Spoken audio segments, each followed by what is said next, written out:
कैदी को परसों फांसी होने वाली थी और जेलर साहब आते हैं और पूछते हैं कि बताओ तुम्हारा अंतिम इच्छा क्या है।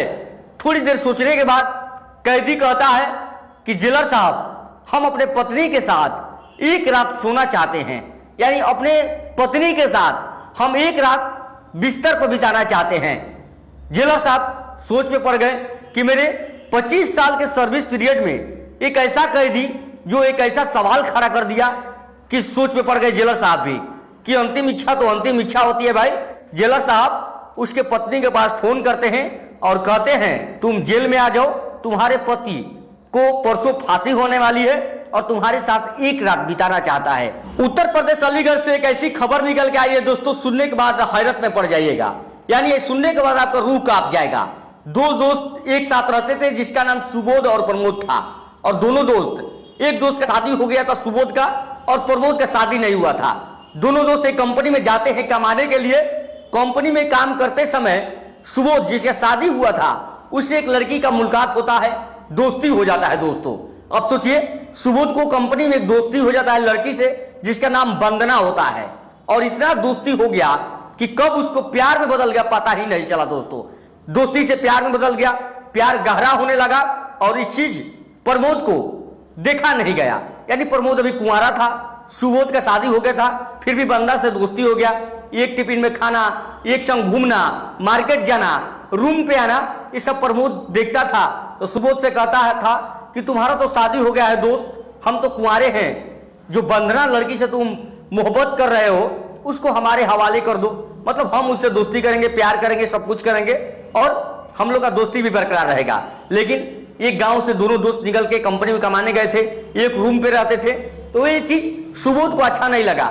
बोला कि नहीं नहीं, ऐसा कभी हो नहीं सकता है, ये हम नहीं कर सकते हैं। और इसी बीच में जो वंदना थी सुबोध का गर्लफ्रेंड, वो बोलती है कि तुम लोगों के एक दिन रूम पे आएंगे, मटन चिकन का पार्टी वगैरह होगा और पार्टी करेंगे। और सुबोध माना भी कैसे करता, अपना दोस्त वाला बात वंदना को बताया नहीं और बोला ठीक है आ जाना, पार्टी होगा। इसी बीच वंदना उसके रूम पे आती है, बोलती है कि चिकन पार्टी का व्यवस्था होगा, जाओ बाजार से मटन लेके आओ। और इसी बीच सुबोध मार्केट में जाता है मटन लाने के लिए दोस्तों। अब कहानी को विस्तार से जरा समझिएगा।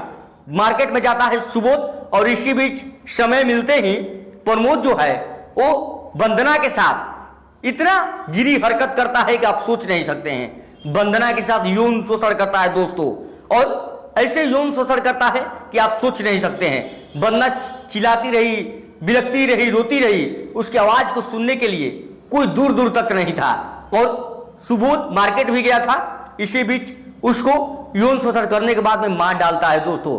मारने के बाद उसी बेड पे छोड़ के फरार हो जाता है, और फरार होने के बाद पुलिस को कॉल भी कर देता है कि यहाँ पे एक लाश पड़ा हुआ है।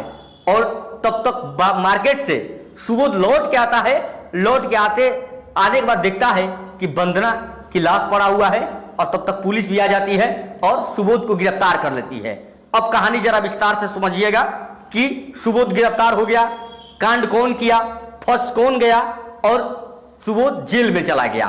अब जेल में चला गया, अब कुछ लंबे समय के बाद परसों उसका फांसी होने वाला था, और जेलर साहब जाते हैं, पूछते हैं कि बताओ तुम्हारा अंतिम इच्छा क्या है।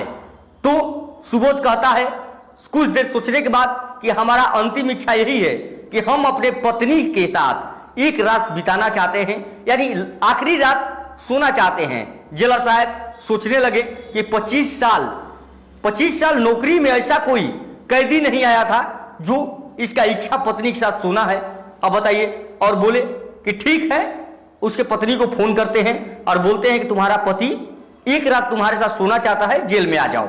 जेल में 2 बेड लगता है दोस्तों, और जेल में बेड लगने के साथ साथ वहां पे एक माइक्रोफोन भी लगता है, जो वॉइस जो बात करेगा सुबोध अपने पत्नी के साथ वो जेलर साहब सुनेंगे।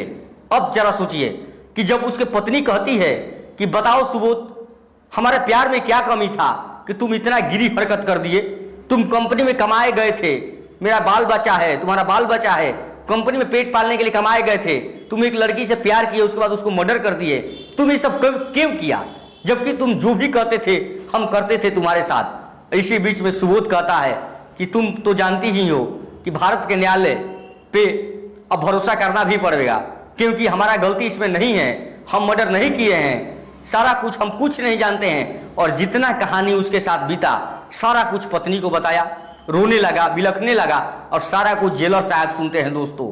अब जरा सोचिएगा कि सब सन्नाटा जेल में हो गया, सारे लोग जेल के जेलर जितने पुलिस प्रशासन थे जेल में, सब लोग उसका बात को गौर से सुन रहे थे कि बताओ आज एक ऐसा मुजरिम, जो एक ऐसा कैदी जो बेगुनाह है और आज फांसी के सूली पर परसों चढ़ जाएगा। ये सब सारे सोचने के बाद दोस्तों कहानी में ट्विस्ट बढ़ जाता है।